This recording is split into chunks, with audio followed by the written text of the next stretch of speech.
Ladies and gentlemen, welcome to the PGA Draftcast, brought to you by WinDailySports.com. Just a quick reminder that WinDaily Sports doesn't just cover golf. They cover the NFL, the NHL, MLB, NBA, soccer, MMA, NASCAR, you name the sport. WinDaily Sports has projection models, optimizers, articles, and our famous Discord chat to cover it all. Now, if you click the promo link below and you type in Win Big or Green, you will get 1 week free of WinDaily. And then after that, it is just $5.99 per week for all of that, including some of our betting content. Now, let's get to the PGA Draftcast, where we have proven track records with Joel, Spencer, David, and myself. Let's have some fun. Get in the chat. Make sure you subscribe to the page, and make sure you hit the like button.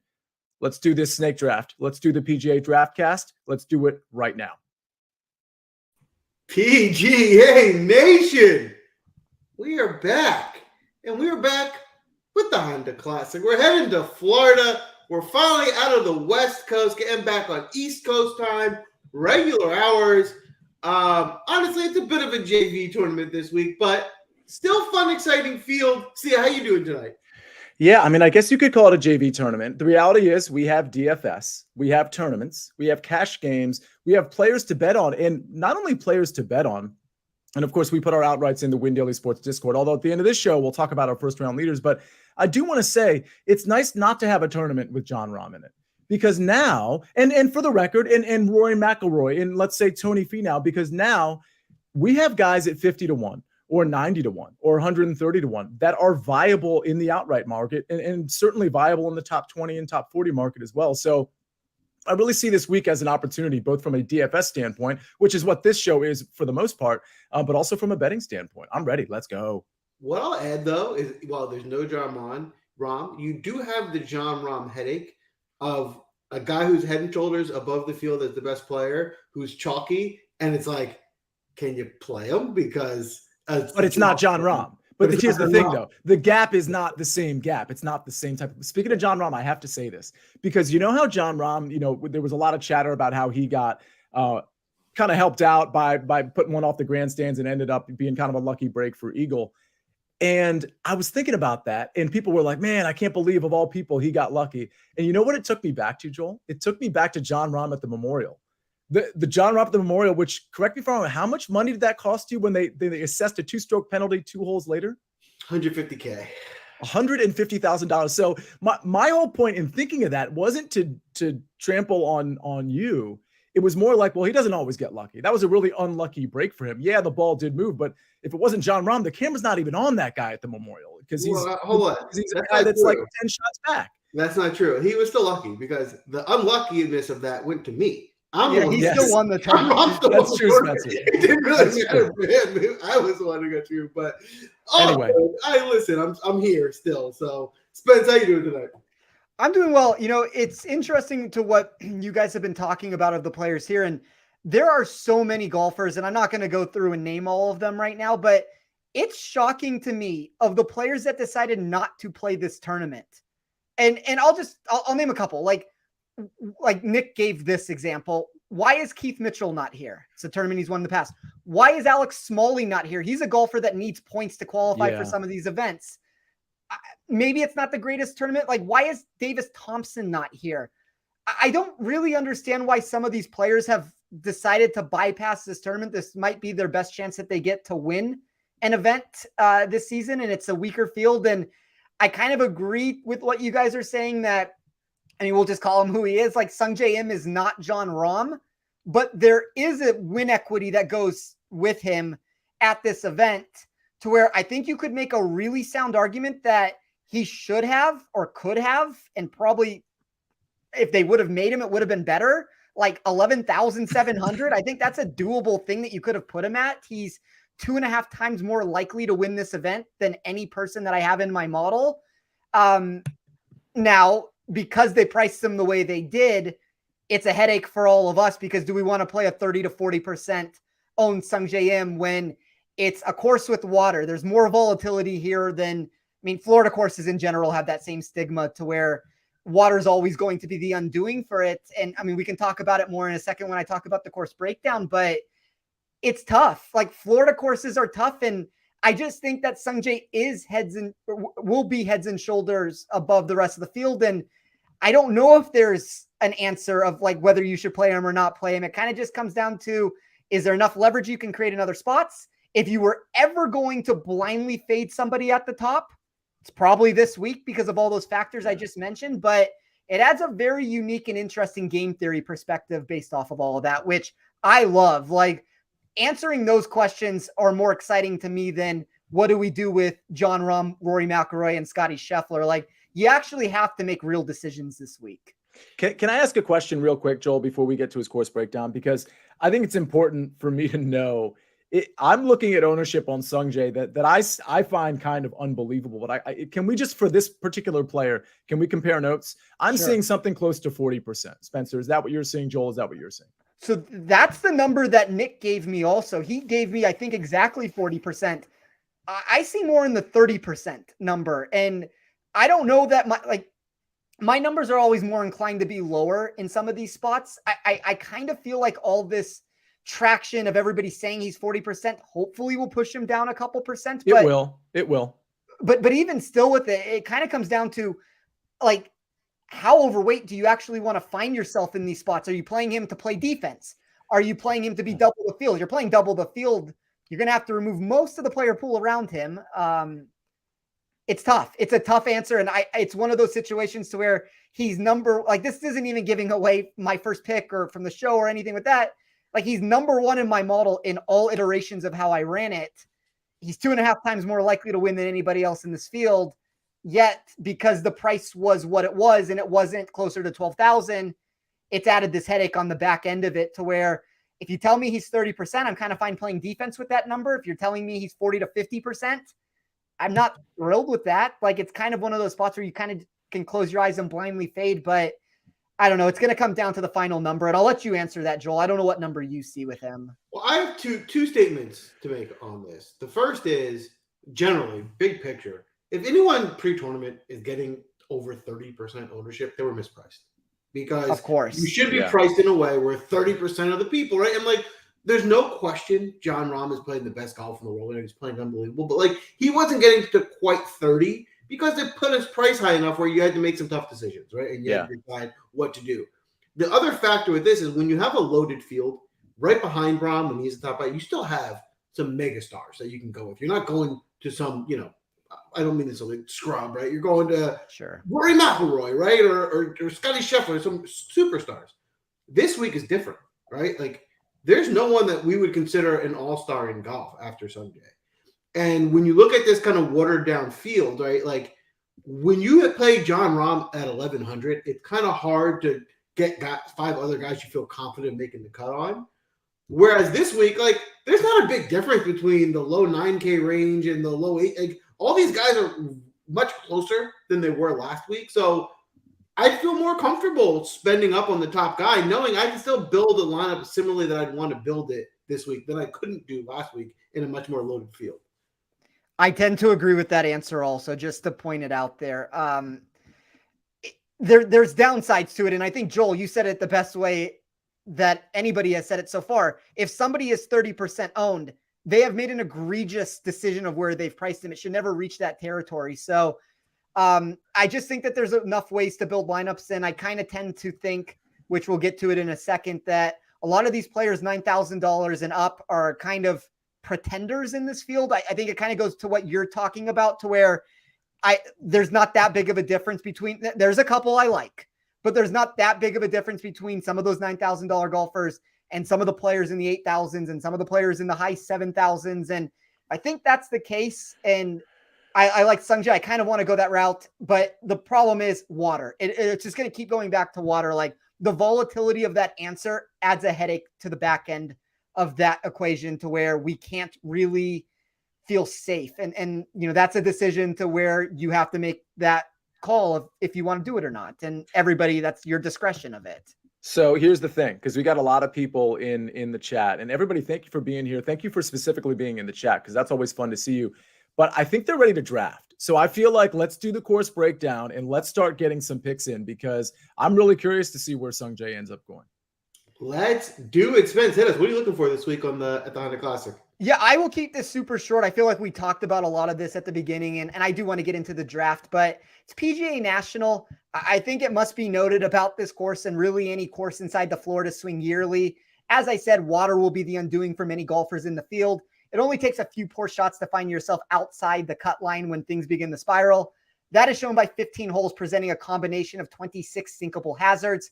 A factor like that is exceptionally notable when comparing courses, since if you look at last week, an errant shot created the ability to scramble from out of the rough to salvage your score. However, all of that goes out the window at the Honda Classic because a wandering drive or approach will provide the dreaded waterbound answer on the new, and I would say frankly hard to follow PGA app. I don't know what you guys think of that app, but I have not been a fan of anything that they've added to that website in 2023.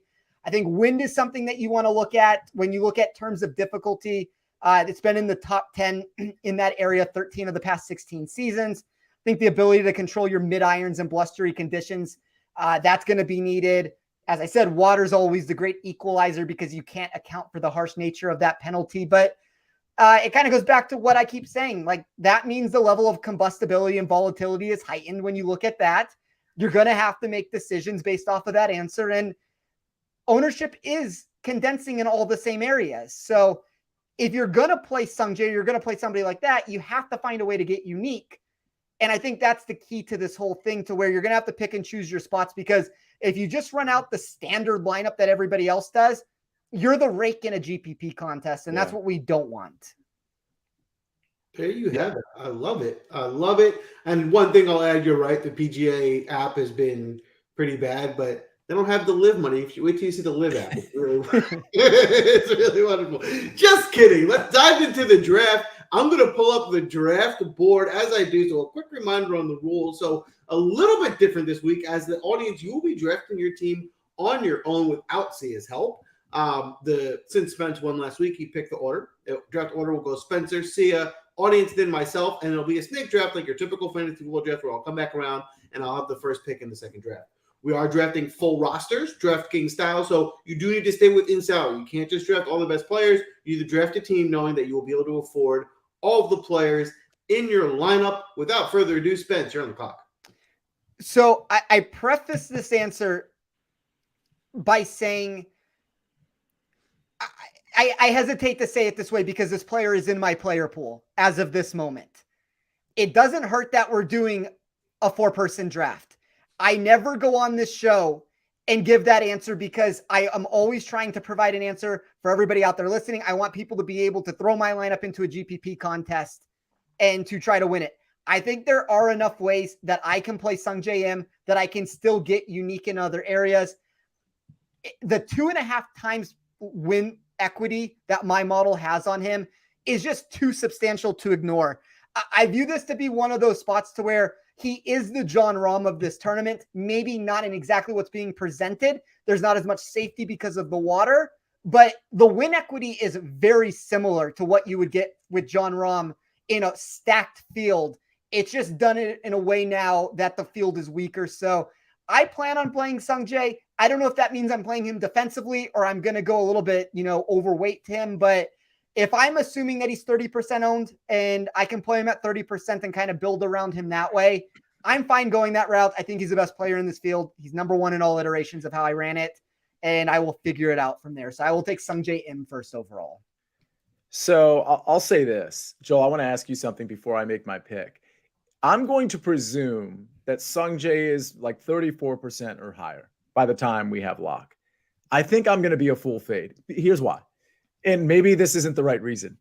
It's going to be so much easier for me to absorb him doing well and me being like, okay, I played the game theory play here, than him tanking and being like, what the hell was I doing playing Sungjae Im when I knew he was going to be 35, 36, 37%. So in terms of like my own mental sanity, I think I just want to go ahead and be like, Sungjae, if you beat me, cool. I totally get it. I just decided to make a move there, which we make moves like that all the time. That's how we win tournaments. With that said, Spencer, I understand the logic in terms of the win equity. So Joel, I got to ask you before I make my pick.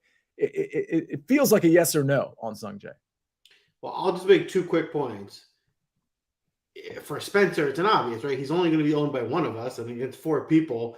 It's a great pick here. And a small head-to-head cash, like, of course, from the big field, I think you make it in a bigger tournament, right? GPP, I think you make a good point. The one way to get around that pickle that you just described, bet on him outright and fade him in DFS, right? That ownership means nothing in an outright ticket. It's going to be small odds, but at least it hedges you. Where if he goes out and just plays great and wins the tournament, you're still going to win something. You'll lose all your DFS lineups, but you'll have a ticket on it. And then you fade him in DFS, and then if he's 40% owned, you have leverage because now you don't have any exposure to him in your DFS lineup.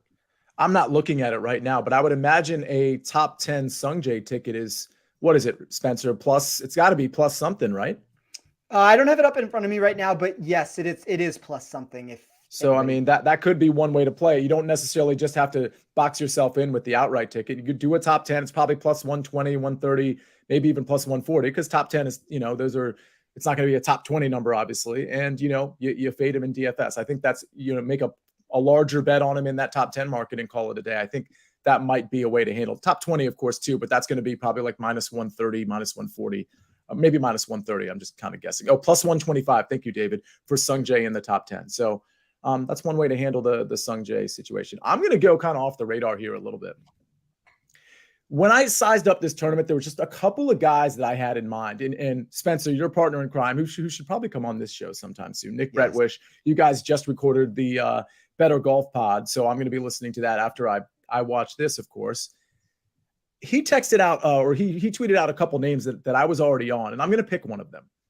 It's Robbie Shelton. This is just one of those tournaments where one of those kind of middling 7K guys that we don't know a ton about, but they're kind of like looking to be on an upward trajectory. This is the kind of tournament where I just want to say to myself, okay, this is where I really take a stand on a guy like Robbie Shelton, who, by the way, he's been a lead on approach, a lead around the green for whatever that's worth in this tournament over the last 24 rounds. He's made 3 cuts in a row, 20th at Pebble Beach, 6th at the American Express. So the finishing positions are falling in line as well. Also finished here. Here he missed a cut and he finished 11th in 2020. So he's the type of guy that I think actually has a chance to top 5, if not win this thing. So I'm just because I'm not necessarily in love with the top, I don't mind just trying to go for some value in the 7K range just to start it off. Granted, I say value. This guy could absolutely crash and burn, but you could say that about almost everybody in the 7K range. I just want to add one thing to that. I actually tend to think that like the biggest separator and most of the value is in that $7,000 range. It makes a lot of logical sense, specifically when I pull Sungjae from the equation. I don't know if anybody was going to go that route, but once he's off the board, the win equity really shrinks in from there. So, I think a $7,000 golfer as a first pick, specifically in this tournament, specifically with Sungjae being off the board, makes a lot of sense. And I kind of expect everybody to take that flatter route to begin this after I kind of threw a hiccup to the equation with it a little bit. So, Spencer, you live in Las Vegas, and you'll be happy to know that while he's not a Vegas resident, he does share the moniker Johnny Vegas, Jonathan Vegas. Super hard to spell because it's JHONATTAN. That is a tough one. Nonetheless, he has been drafted by the audience. For those of you that are new to the show, what happens is as soon as I make my pick, that means it's the audience's pick. And I know Joel kind of went over this, but that's when you want to jump in the chat and nominate who you like, because as soon as that person gets a second vote, that's who is going to be on team audience. So again, as soon as I pick, or actually as soon as it goes both ways, right? Joel is going to make 2 picks. As soon as he makes his second pick, the audience, you can start nominating. Good job by everybody kind of tallying those votes and helping us out. I know Zach and I believe Brent might have, and Ivan, I should say, might have just made sure we know Vegas is the pick. And I saw all the Johnny Vegas in there. Joel, any thoughts before your back-to-back picks? Vegas in your pool? He seems to be a really popular guy. I get it. He's coming on. Yeah, not a great start for me. I will say all 3 guys taken were guys I would have taken with my first pick. So wow. It's good that it looks like we're aligned. We like the same guys this week, but not how I was hoping the start of this draft would go. I really like Robbie Shelton and Vegas this week. So I'm going to find a way to pivot here and still find someone that I really like. And it might cause me to actually pay up a little bit and do the opposite of what Spencer's saying and start high, just because those are the other guys that I have flagged right now. So am I going to do that? Well, where I'm going to start, actually, change of plans, is I'm going to start with Chris Kirk. I like Chris Kirk. He's playing really well. I think he has a lot of upside in this field. My first reaction was kind of like 9,900 for Chris Kirk, gross. It still feels a little gross, but in this field, it is the appropriate pricing. And I guess, that's part of the strategy. If you are going to go away from Sungjae, this is the type of guy where you can go to where I think he can come out and win this tournament. He has a lot of upside. And he's been playing really well this year. I mean, Chris Kirk last time he played here in 2022, he was tied for 7th. And then he missed the cut at the Phoenix Open, but at the American Express, he was 3rd. At the Sony Open, he was 3rd. So I do see a lot of upside here with him. I'm going to go ahead and pair him with what seems like the talk of the week. And I don't know. I'm looking forward to hearing your guys' take on this guy. But I'm going to start with Min-Woo Lee. He doesn't play on this tour very much, but he's had a lot of really good results. And he's looked really good recently. So I'm going to take that form coming over here in what's a watered down field and think that there's definitely some upside with him here also at 9,400. Yeah, I think Min-Woo Lee is going to be a really interesting case study. I think the logic there is, well, he's been doing it on the DP World Tour. Like, how's he going to do it over here? But then again, we've seen him play in majors over here, and he's done really well. So I think you can almost kind of negate that argument that, he can't really do it on the PGA Tour. With that said, I mean, he's probably a little bit more popular than I thought he would be. I feel like he's a little dangerous. I don't think he has any experience here. And for him specifically, that probably matters a little bit to me, but it probably shouldn't. I'll tell you, Joel, I was going to take Chris Kirk if you or the audience didn't. But before we get to the audience's pick, Spencer, where are you at on Min-Woo Lee? I don't know. I kind of go with what you just said, Sia. I don't know what percentage you see for him right now. I am looking at 17.5%. Yeah, I am looking at higher than that. So somewhere between 17 and 22% is probably the range that I'm comfortable saying he will be in. That's pretty high. I liked him a lot better when he was like sub 10% yesterday on it. Like, to me, I don't know if I want to say it in these terms, but he's kind of boom or bust, to where sharp markets like his win equity, he's 4th on a lot of markets to win this event. I think if you look at him directly in head-to-head matchups, he's gone the opposite direction. I'm never the person, and I kind of know that with my model. If we talk European Tour golfers or golfers of any tour that's not the PGA Tour, I don't have the best data on them. Mm-hmm. I think it's an upside play where if you told me Min-Woo Lee won this event, I wouldn't be shocked, but I just don't have enough data to point to feel comfortable one way or another. And with him being 17.5%, it worries me a little bit, but that's not the answer to remove him from your player pool. I think that there is tangible upside to be found there. And I guess it just goes down to how much do you trust what he's done in the past in America? How much do you trust the numbers that you do have on him? Do you think he is a legitimate top 50 golfer in the world like his numbers are? Because you think that he is one of those players. I mean, look, like we keep saying, after Sungjae, where is the talent at this point? There's a realistic case to be made that Min-Woo Lee could be the 2nd, 3rd, 4th favorite like books have to win this tournament. So it's a unique start that Joel just came up with it. Even with Kirk and Min-Woo Lee, I can't imagine that that's the start. They're popular, don't get me wrong, but I can't imagine that's the start that most people make. And that makes me like it more for that reason in a week where it's a unique combination of popularity. Yeah, I like it. I mean, I like the start for that matter. You got Min-Woo Lee, who's perhaps a little risky, but perhaps not. And I like where Chris Kirk stands in this tournament. I mean, we've seen the upside with him lately, but in this field, that those T3s could easily become outright wins. So I like Chris Kirk and his history here. The audience has already picked Ben An. I don't really have a strong, and by the way, good job, audience, for getting those nominations in and tallying them up for us. But I don't really have a strong take either one way or the other on Ben An. I'm not going to be playing him. I understand the course history is great. Joel, any thoughts before I make my pick? Is he in your pool? Yeah, I like Ben An. I'll give him a bigger boost for a showdown because he does have a tendency to get wild a little bit with his driver. He could have a day where he puts a few in the water that you could hurt him week long, but he also could have a day where he goes for a 5 under and will win you a lineup. So I'll definitely be playing him, Joe. He'll be in my week longs if he can avoid an explosive day, a wild driver. I think he can have a really good result this week. The audience is testing my golf knowledge right now to being able to spell these golfers' names correctly. So the hard coding that I've put into this actually shows their price tag.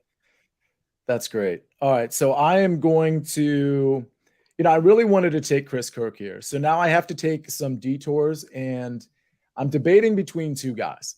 I think I'm going to take the safer of the two, and I'm not going to reveal the second one. I'm just going to go ahead and take Shane Lowry. I will say this. I will have plenty of lineups that don't have either Sungjae Im or Shane Lowry. But in this case, because some of my guys have sort of been taken in that upper 8K and upper 9K range, I feel more comfortable at this point taking a Shane Lowry rather than a different guy I was going to take in the 9K range, who's probably going to go off the board in the next couple of rounds. If he doesn't, I'll probably take him myself. But Shane Lowry, I think Shane Lowry is relatively safe. Listen, I know the play has been, pretty inconsistent, but last week he really showed up. He's very much showed up on this course. Probably should, if it wasn't for like a crazy rainstorm, he probably would have won last year instead of Sepp Straka. So I like his history here. It wasn't just that tournament last year. There were other tournaments. I mean, his course history here is good in general. So I think Shane Lowry's on the right track. He's in this field, and he's the class of this field outside of Sungjae Im. I think he knows that. And I think, the pressure's kind of on a little bit, but the good news is he knows he can do it because he did it last year. And he was a monster last year with the strokes gain metrics. So I'll take Shane Lowry off your hands, everybody. I think this is where this show is really unique. I don't know what you would have done with a Sungjae Shane Lowry thing with the way that this played out, but your lineup becomes a lot different when we condense down the player pool of options that you actually can choose from at this point. And my model has Shane Lowry second in win equity. It has him second across the board with it. So if I'm directly comparing, which obviously I already made this decision, I would rather play Sungjae, but with where you're sitting right now, in the way that you need to make your roster construction, I think Lowry makes a whole ton of sense going that route with it. Yeah. And again, he's going to be highly owned, but I'm seeing something in the range of like 22 to 25%, something in that range. And again, of course, Stephen Pilardi's Sicily Kids article, it will be out on WinDailySports.com tomorrow to kind of confirm all the ownership, but at least I get an ownership discount off Sungjae Im. The win equity might not be there quite as much as Sungjae, but at least I get the ownership discount. So Spencer, you got Sungjae. Where are you going next?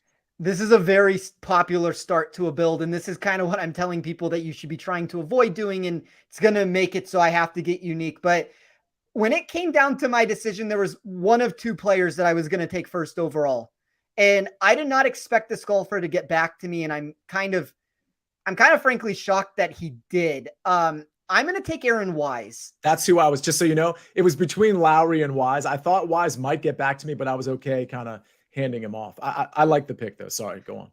Wise is very volatile. I mean, that's the one thing. The ball striking has not been good recently, but he's one of those golfers that prototypically receives a boost in certain parts of the world. So when we look at Fast Bermuda, that seems to be the surface that he finds his best success on. He's second in my model when I look at him in that capacity. So, if you were to force me to say who is the best value on the board of somebody to bet, I would have said Aaron Wise at 27-1. He was the very first ticket that I punched on Monday afternoon. I think that he makes a lot of sense from a DFS perspective at 9,200. It's just the recent form that's pushing him down the board. He is so close to Shane Lowry with how I ran my numbers. The win equity is pretty much the same. If you would have put him up into the $9,900 range, that would have been more suitable for what I thought was proper. So I'm going to take Wise first. Second, this is going to create a weird lineup for me. And now you kind of can see where I'm going very quickly here. And I'm going to be playing down in the bottom of the barrel here. I'm going to go with Taylor Pendrith at 8,900. The ownership has been falling recently. I saw him over 15% yesterday. I see him at 13.5% right now.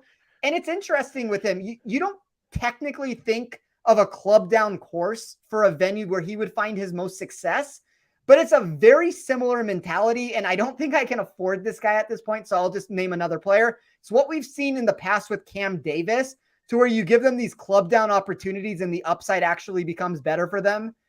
He's 32nd in my model for good drive percentage.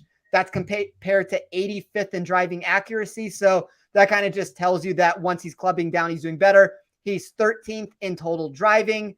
The distance is obviously like not a prerequisite here, but he's third overall. There's very few golfers that take that sort of a mentality of distance plus good drive percentage that are inside the top 35. So I'm going to take those three. They're all three of them are inside the top 5 of my model. I don't know if I've necessarily gotten unique at this point, but you kind of naturally make yourself unique to begin with, to where like at this point, it's going to be sub $7,000 golfers that I have to back. So like inherently that makes me different just going that route. And that's kind of the reason why I'm okay playing Sungjae Im, that if I go this route here, I can get different at the bottom and feel kind of fine doing so.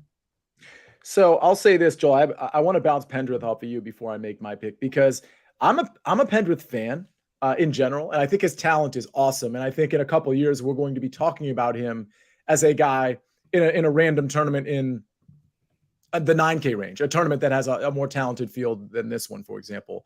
But he's doing a lot with the putter. And I don't think we know the ball striking can be there for Taylor Pendrith, because we saw it last summer when he came back from injury, but I just don't think he's there yet. I think he's one of those guys that we could see getting into a lot of trouble here because of the ball striking in this particular course. Joel, any thoughts on that? Is he in your player pool? Because I got to admit, there's some upside there too. Yeah, I can see the upside, and I can understand why you blame him. He's not in my player pool just because there's 4 to 5 guys priced above him that I really want to jam. But by doing so, I have to make some sacrifices. So he didn't make it for me, but I definitely can see that there's definitely upside there. Fair enough. So I'm going to go with a guy. So I felt like I took kind of the safe route with Shane Lowry as opposed to taking Aaron Wise. So I'm going to go with somebody that I feel like has Robbie Shelton-like upside, but also has, in my opinion, tremendous downside. And maybe it's only because of the putter. Joseph Bramlett. I really like Joseph Bramlett and Robbie Shelton.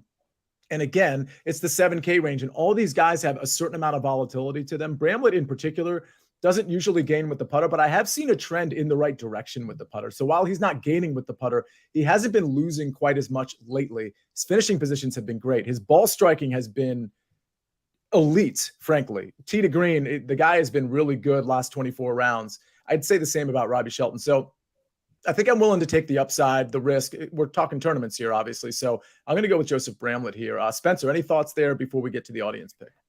Before I give an answer there, and I generally think from an upside perspective, he's an intriguing target, but I just want to point this out because you just mentioned it, and I don't want to spend too much time on this, but there are 2 players in my model that are worse putting on fast Bermuda than Joseph Bramlett.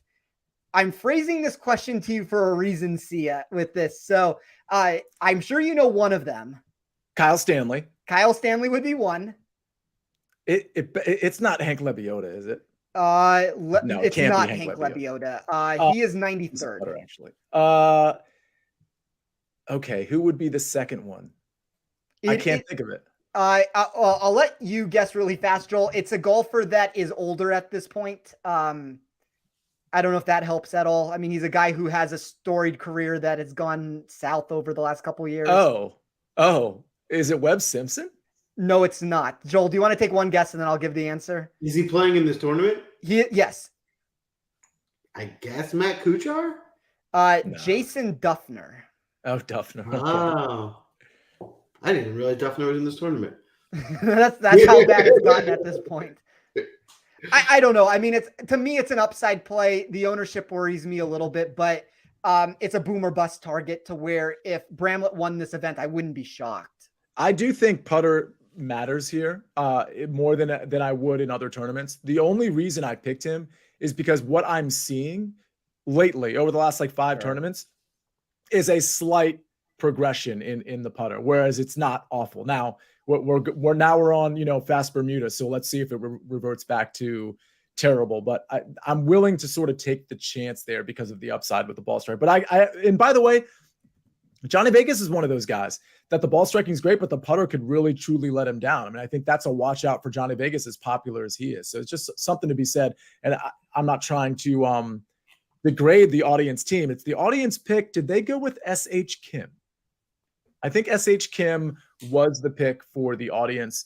I took a hard look at him, and the only reason I backed off is the accuracy issues. Like, he's not long and he's also not accurate.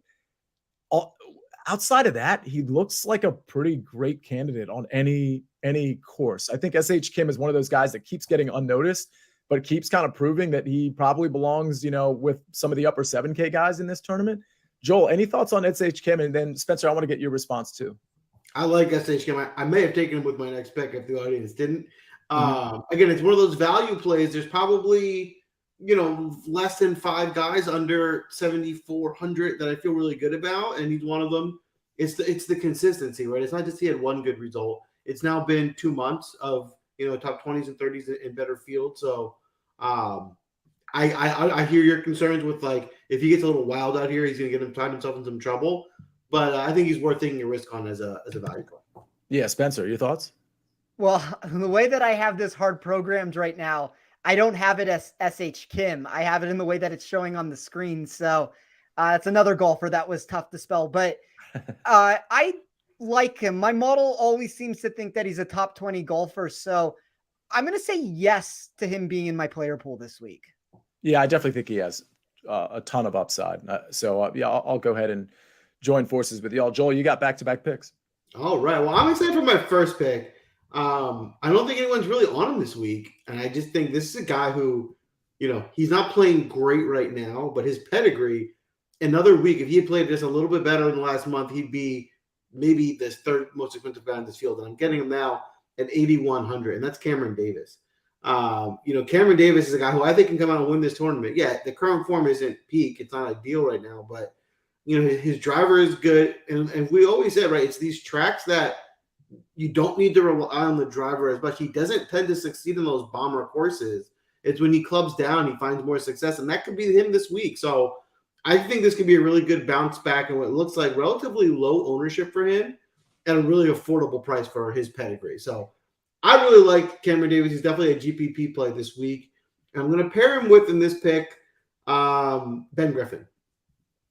The one thing I don't like about Ben Griffin this week is it does look like his ownership is a little bit higher than I would like for him. But again, he's under 8K, 7,900, and 18%. That's a little high. But from all the metrics, the advanced metrics, his ball strike, he's been gaining on approach, all year. Every tournament he's played in, he's been good around the green. His drivers, except for Pebble Beach, his driver has been consistent. If he has a hot week with the putter, I think he can do some real damage this week. So really quickly on Cam Davis. Obviously, I like him from all the reasons I said, so I'm not going to go into that. Number 1 in my model for weighted proximity. Number 4 in my model for weighted scoring. I think he is the exact sort of a player at sub 10% that can come out and win this tournament. And I have an outright bet on him at 50-1. He's boom or bust, but I love him for GPP contests. Yeah, fair enough. I mean, Cameron Davis is like your typical tournament steal. Yeah. And by the way, Aaron Wise is too in his price range. Like, these are guys that if they were coming in with anything close to decent form, Aaron Wise would be 9,900 and Cameron Davis would be a flat 9K, but they're not coming. Cameron Davis in particular, just not coming in with good form. But again, this is golf. Like, people can turn it around. There's some names that have been in the chat that might get picked, and those are names that could potentially turn it around as well. Ben Griffin, one thing I'll note about him, because I looked at a lot of like greens and regulation stuff and tee to green. Weighted tee to green, Griffin was in the top 15 in this field. So I mean, I definitely think that bodes pretty well for him. So audience. Can I say one thing just really quickly, and then we'll move on past this? So, a lot of what Cam Davis has been doing bad recently would be the putter. He's missing so many short putts. It has to be viewed as a positive to get him off a POA and onto a new surface. Like, I'm not saying that it's going to necessarily work, but there is positive trajectory in my model looking at fast Bermuda versus his baseline on any course. So that intrigues me. You know what intrigues me? And I'd like the audience to correct me if I'm wrong here. It's the audience's pick. I have scrolled up because I thought I saw something, and then my eyes deceived me. But at 9:41 p.m., Ivan nominates Svensson. Nice pick. Then Stephen Pillardi nominates Kuchar. And then Edward Gale says, Ivan, I like Svensson. To me, that sounds like a second nomination. There's no other Kuchar above that. And then I see all these guys chime in. Zach, Brent, Courtney, all say Kuchar, Kuchar, Kuchar, Kuchar, Kuchar. And then Ivan says Kuchar it is. Well, wait a minute. The second nomination is what confirms who it is. And the second nomination was from Ed, who said, I like Svensson being that second nomination. So what am I missing here, audience? Because you always blame us for getting stuff wrong. Gate this, Decky gate that. And I am just saying, technically not. Okay, so now we have to parse through what a nomination is. So Zach says, technically not a nomination, ? If you're asking the question, it probably means it was a nomination. Here's what I'm saying. I think in this particular situation, and I am a man of the people here, I say we let Edward give the answer of what he would want to do since he's technically the tiebreaker here. Edward, that's probably equitable, but Ed, that sounded like a nomination to me. You can say you were just chattering, but it's nomination time. There's no chattering during nomination time. So Ed, you can confirm whether it was a nomination or not, but just saying it seemed like a nomination, and then everybody decided they wanted to go Kuchar after that. That's not how the DraftCast works. Edward, stand up to the people and take Svensson. That's the real play here. Yeah, so they get Svensson. So Ivan is even confirming, give me a break, guys. Come on. It's Adam Svensson is going to be the pick for the audience, and Sia is going to take Matt Kuchar. That's what you get. That is what you get. You guys cannot shift the rules because all of a sudden you get the feeling that a lot more people like Matt Kuchar. No. That's not how this works, Ivan or Ed or Steven or Courtney or Zach. Justice for the PGA Draftcast. You get Svensson. It's a fine pick. Let's not pretend that wasn't a second nomination. Sia gets Matt Kuchar. Spencer, back-to-back picks. Let's go. Hold on. Sia is never going to be a part of Team Audience again. I think you've been booted off of that. That was ridiculous. That was that's not even a judgment call there. Decision. He came over the top and took the other pick right. That is wow. Whatever happens from here on out, I am exhausted. Whatever the word is, I am out of Deckygate. Okay, you know what this means. I am free. I'm free and clear after that one. Cooch is winning this whole damn thing. Because if you like, that'll be the ultimate like audience being incredibly mad at me. Cooch is going to win this entire thing. Put the money on it. Let's go. I have nothing else to say. Like what I just saw in the chat confirms everything I thought in the first place, that they were kind of messing with the rules a little bit. Adam Svensson was the pick. I'm not having any of that. All right. Well, I will move us forward on this before this becomes an all-out war here. But I think there's a couple places that I can take this lineup, and I have to be cognizant of how I want to move this along because like dollar amounts are going to matter at the bottom end for me. And I'm going to put this in a different order of how I would actually draft them because I kind of want to explain this one golfer a little bit more than the other one, and I'll just rapid fire through the other one. But with the first pick, I'm going to take Carl Yuan. And I think the thing with Yuan here is, we saw him at sub 100 to 1 in fields that were much better than this.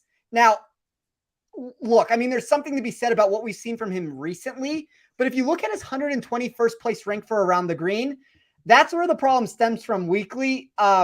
He's going to either be putting the ball into a bunker, which he's inside the top 50 for, or he's going to be putting it in the water.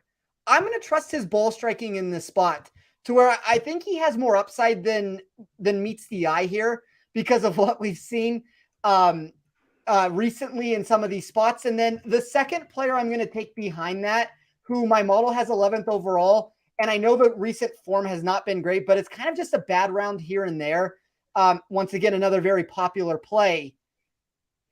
I think I'm going to go that route. So it comes down to one of two decisions. It was either going to be, and I think I'm still going to go with Will Gordon here. Davis Riley might be a very interesting contrarian target. I think this is a better fit for him. I am going to take Will Gordon with the pick. I like Will Gordon. I don't have a problem with that. Joel, he's in your pool? Yeah, I like Will Gordon. Again, good value here. There's not as many guys in the 7K range as I normally would. So I think it's probably one of the 4 to 6 that I'll play. But I think it's good value. Yeah, the weighted tee to green numbers last 24. He was pretty high on that list as well. And he will be making an appearance at the very end of this show when we talk about first round leaders. So stay tuned for that because that's just going to be in a few minutes. So it's my pick after stealing That's how it's going to be labeled. Stealing Matt Kuchar from the audience. By the way, if you scroll up, and I put this on the screen, Ed did actually announce it was a nomination. So the just thing did occur here. Svensson to the audience, Matt Kuchar to Sia. Now, who am I going to take next? I'm going to take a guy who's finally starting to come on, finally starting to show some glimpses of, hey, this is the golfer we thought he was like a year and a half ago. And I don't think he's been drafted. No, he hasn't. I'm going to take Aaron Rai. I'm starting to see a little bit from him. And in this field, I think we'll start to see him. It wouldn't surprise me at all if he top 10s this tournament. That's what I'm expecting from a guy, or that's what I'm hoping for a guy in the 7,700 range. I think he has the talent. I think he's played here once before, and it was a pretty bad finish, but he made the cut. But I like what he's been doing recently, so I'm going to go ahead and take the chance on Aaron Rai. Spencer, thoughts on Rai? I like him. I think he's an intriguing play this week. You kind of touched on all the reasons why, but he's top 30 in all iterations of how I ran my model. So, at a golfer who is in that mid to upper $7,000 range, I don't know if there's a ton of golfers in that section. Like, I can tell you where the ownership's going. It's going to Ben On. It's going to Buckley. It's going a little bit to Rai, but like, to me, I like the Rai, the Hodges of the world, the, like I kind of said, if you want to go lower, Riley maybe, but I think he's certainly somebody that's in play. And if you kind of are seeing something recently, and I'm running this from a 2-year perspective, those numbers are probably even better than what I have based off of that. So I think he's intriguing. All right. Fair enough. Audience, I see a lot of nominations. I can't tell if anybody has been seconded. It looks like Denny has been. So Denny is the pick, right? Denny McCarthy for the audience. Somebody can confirm that for me, but it looks like Brent Harris and M. Padden both nominated Denny, and Steve Max kind of nominated Denny when he nominated 2 other people as well. Denny McCarthy's interesting. I feel like, Joel, I'm going to go to you on this one. Danny Willett, or is it Denny McCarthy? Oh, sorry. No, that's okay. Denny's one of those guys that I kind of don't want to play, but I have to concede in this field. And Denny kind of shows up and can, like, he has upside in this field. And I think at this price, it makes a lot of sense. And the ownership on Denny is reasonable. I mean, it's one of the lower ones in the 9K range. What are your thoughts on Denny McCarthy this week? He hasn't been in my player pool, but for the reasons you said, I'm okay with playing him. There's definitely upside. He can go out and win this tournament. It comes down to the beginning of the show, what we're talking about, right? It's like, what's your strategy? If your strategy is to fade Sungjae and try and get like 2 or 3 of these 9K guys, I think it totally makes sense to have Denny as one of those guys in your rotation. Yeah, agree. Spencer, how did Denny rate out in your model? I mean, it's the answer that I always give. He never grades out that well. Like, if I'm directly comparing him to golfers, I'd rather play Dietrich. I'd rather play Pendrith. I'd rather play Wise. I'd rather play Noren. Noren's a disappointing one that I'm kind of sad that nobody took, because I think he has top 5 win equity in this tournament also. He withdrew. Oh, did he? Yeah, he withdrew only in the last couple of hours. It was just announced maybe right before we went live. Well, then remove that then from the equation. But the point kind of still remains, and it's probably a better answer to begin with. Like, I'd rather pivot to Wise. I'd rather pivot to Pendrith or Dietrich. Like, I'd kind of rather play everybody around him. So fair enough. That is a horrible answer, by the way, for one of my season-long teams that I have. Like, I already had to drop 4 players this week, and now I'm going to have to figure out if I want to play 5 players or I have to drop some other random person. Ooh, that sucks. All right. Well, Joel, you have Chris Kirk, Minwoo Lee, Cameron Davis, and Ben Griffin. You got 2 picks, and they happen right now. Who's it going to be? All right. So I'm going to go first. I'm going to take Satoshi Kodaira. I think he just grades out well for me this week. His ball striking numbers have been pretty good as of recently. He gained 5 strokes at Pebble Beach. He gained a stroke at the Farmers. He's going to need to make some putts this week, but I think if he continues to strike the ball well, make some putts, I think he can really compete in this field. I'm going to go pair him with, I like this play that I'm going to make, but I also kind of felt like a lot of the guys in this range were already taken, so I was kind of forced into him. My only real negative with Buckley is the ownership looks to be creeping up a little bit for him for what I would like. And because of that, there's some other guys in this range that have already been drafted that are lower owned that I would prefer to pivot to. But with those options gone, I do think Buckley can compete this week. We've seen some top 10, top 5 upside out of him over his last, whatever we call 5 to 10 tournaments. So I think if he can find some of that upside this week, he'll be worth the price tag. All right. Nice. I mean, I like Buckley. I do like Buckley. Kadira or Buckley, Spencer, either of them in your pool? Maybe to Buckley because I kind of like the upside he presents.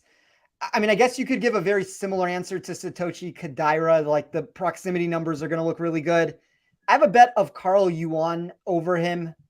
Now markets have pushed more in the Kadira way being the correct answer there. I don't know if I have like a hard stance against Kadira, but probably no of making my player pool. All right. So we are on the audience, and the audience has a decent amount of money left, and it looks like Adrian Meronk is going to be the candidate. That's going to be, and I assume he fits within the price range there. I don't have a huge opinion on Meronk. He definitely is an up-and-comer. I like what he did last week. Joel, any thoughts on him in the player pool or no? Probably not for me. I just don't know that much about him, but I do know a lot of people like him. I think that there is some upside. So, he was someone I thought about, but you got to make some tough decisions. So I have sort of boxed myself in here. Spencer, it's about to be your pick. On the first cut yesterday, I looked into the camera, quite literally, like looked directly into the camera. And I said the following words. Are you guys ready? Are you guys sitting down? Everybody at home, are you sitting down?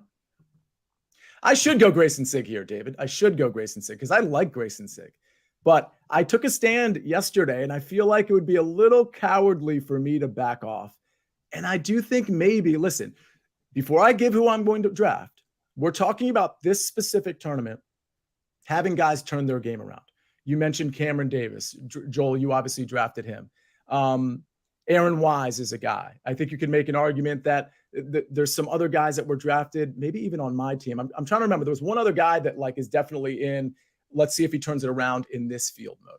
So I have 7,300 left. And yesterday on the first cut, I looked at the camera and I said, Webb Simpson is going to top 25 at the Honda Classic in 2023, like this year, like this tournament. And I'm going to stand by that. I don't know what the hell is going on with Webb Simpson. I know he had to shake off an injury that I frankly don't know if he's fully recovered from. I think there's a lot of details we don't know about these players, and we find out 6 months later that there was another injury. And it's like, oh man, I wish we had known that. As far as Webb Simpson goes, the putter has been absolutely horrific. That's why, Spencer, when you asked me the putter question, and I gave Webb Simpson as the partner to Kyle Stanley, because his putter's been really that bad lately. I think he lost 5 strokes last tournament, or last week, I guess it was, or 2 weeks ago, whatever it was. But the approach game has, well, I can't say it's been trending well, but last time he played, he gained a ton on approach. And we're on a different surface here. Webb Simpson has had some success at the Honda Classic. I just think he's one of those guys that maybe could reemerge. And we're talking about him in the same context in 3 months that we're talking about like a Matt Kuchar, for example. You know, an older guy that we maybe don't respect quite as much, but we think probably has the game to contend in fields like this. And at 7,300, I think I'm willing to take that chance. Obviously, we know what I think about Webb. I take the chance every single week. Welcome on board. Thank you. We'll see how it goes. This could be the last time I take a chance on Webb Simpson because, I don't usually take a chance on him, but it feels like the time is right in a field like this with me seeing at least a glimmer of hope with the approach numbers last time out. Yeah. Spencer, last pick of the draft for the Honda Classic. Who's it going to be? And don't forget, first round leaders come after this. I can't tell you. I'm not going to do it, and I probably am going to regret it. I can't tell you how badly I want to take Austin Eckroat at 6,700. I love his upside for this tournament. I just don't know if I trust him whatsoever. And I mean, the problem is any name that I make is going to present that problem. Like, I don't think I'm going to go to the $6,000 range and feel comfortable. I wish Charlie Hoffman had been a couple $100 cheaper.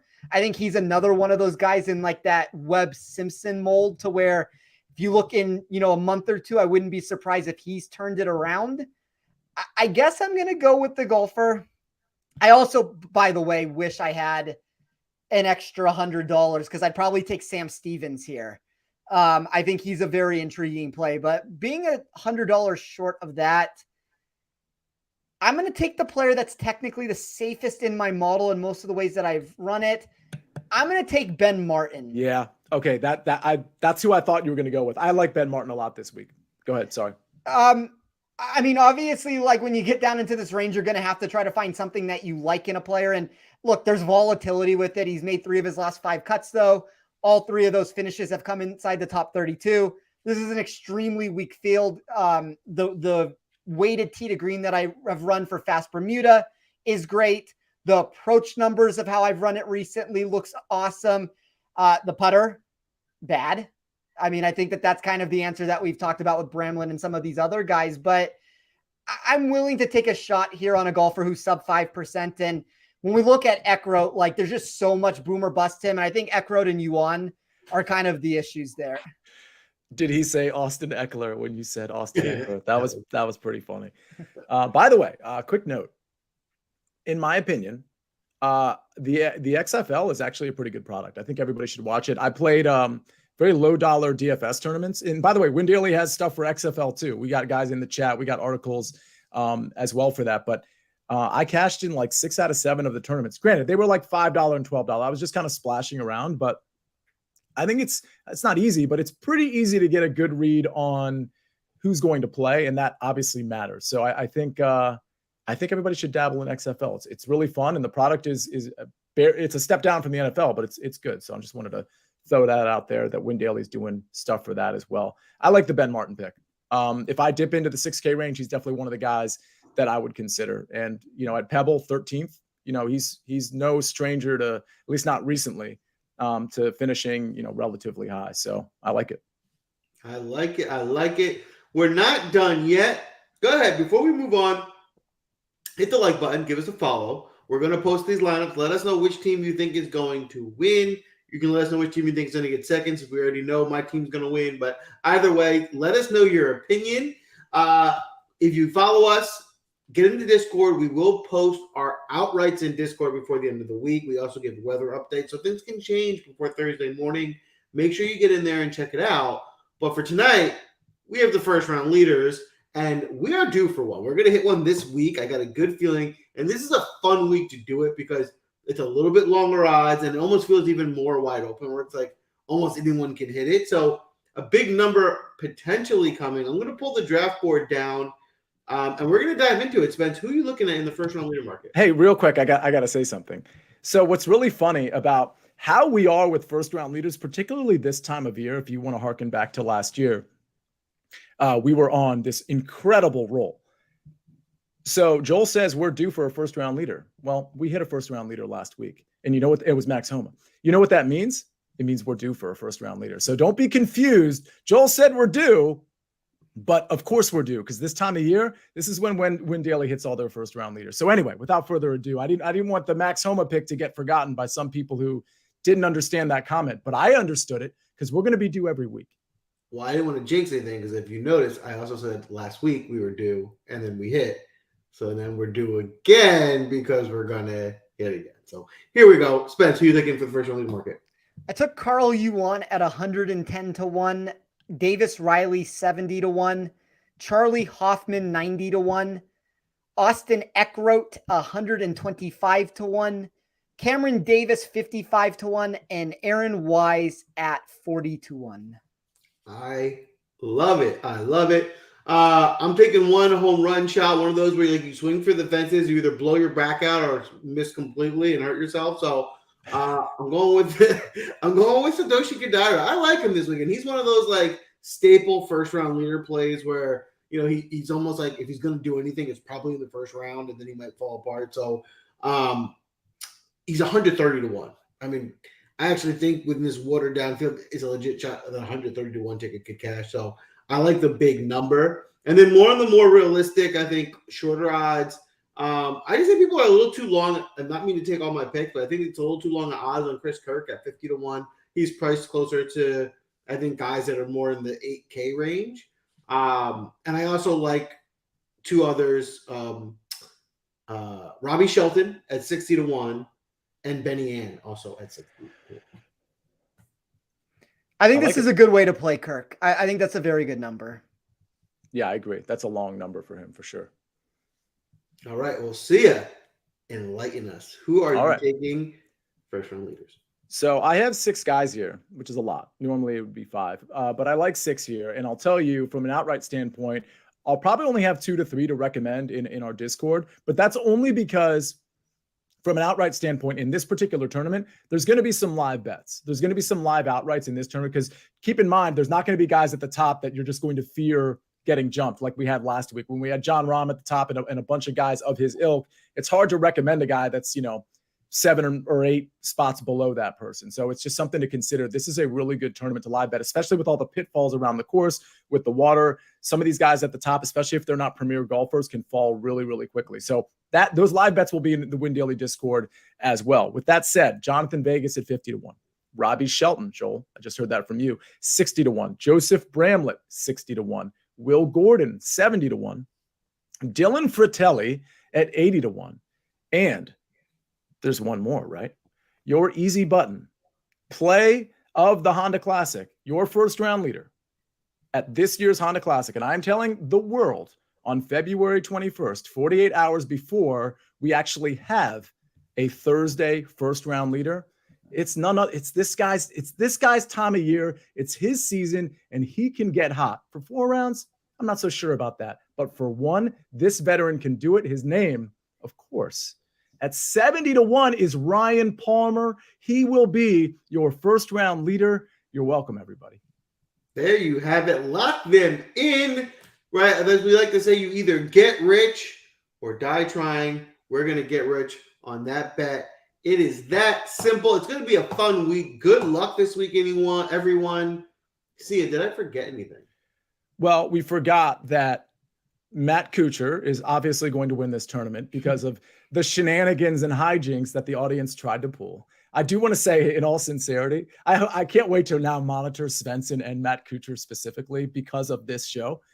I do want to say the audience was amazing tonight. We didn't have like a person in tandem with the audience like we normally it's me. What's up, Hingo? I see you in there. I didn't see you earlier. Spencer for the win, says Hingo. Norlander 150 to 1 is my bomb, says Patton. I like Norlander as a first round leader in general. I don't think the game is terrible in his case in particular. So I just want to thank the audience, and I want to tell everybody that's still here, and it looks like all of you are still here. The show, could you tell? It flowed so much better because you guys kind of tallied the picks. You got your nominations in. Not that it ever flows poorly, but I really appreciate the audience for that and for just always being hilarious and creating gate scenarios that I can capitalize on. But definitely come back next week. We're going to have some like amazing guests too. But regardless of all that, in the coming weeks, we're going to have some big time guests. But regardless of all that, I just wanted to say thank you because you guys drive this show. I don't know if it occurs to you, and I don't know if it sounds like rhetoric from me, but it's absolutely true that you drive the show. And hopefully you're back every single week because that keeps this show like on top of all the others, in my opinion. In my Kevin Durant voice, the audience, you the real MVP. See, that's a perfect transition because we go from golf to the NBA to